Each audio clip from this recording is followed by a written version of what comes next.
үйл явдлын мэдээлэлээс үргэлжлүүлэн танилцуулъя. За хүнсний нэмэлтийг бүтээгдэхүүнд хөнгө амт өнөр оруулах хадгалах хугацааг нь уртсах зорилгоор ашигладаг. За нэг талаас бүтээгдэхүүний биологийн шинжинд өөрчлөлт оруулах давуу талтай ашиглан хориглосон зарим хүнсний нэмэлт хүний биед сөрөг нөлөөтэй байгааг тодорхойлж болох юм. За олон улсад хэрэглэнээс халсан гэвч манай улсын зарим үйлдвэрлэлийн сүүсэн бүтээгдэхүүнд хориглосон хүнсний нэмэлт бүтээгдэхүүн ашиглаж байгаа тогтоосон байгаа.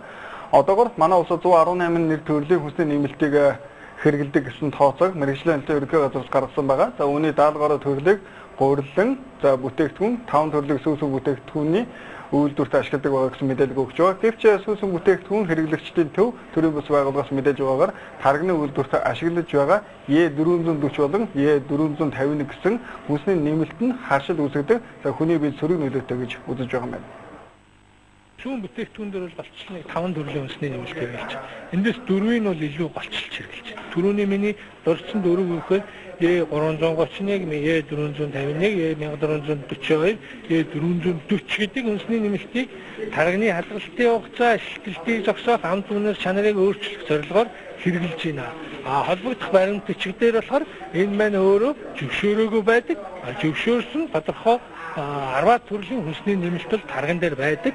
Тэрийг бол манай үйлдвэрлэгчнэр хэрэглэхгүй.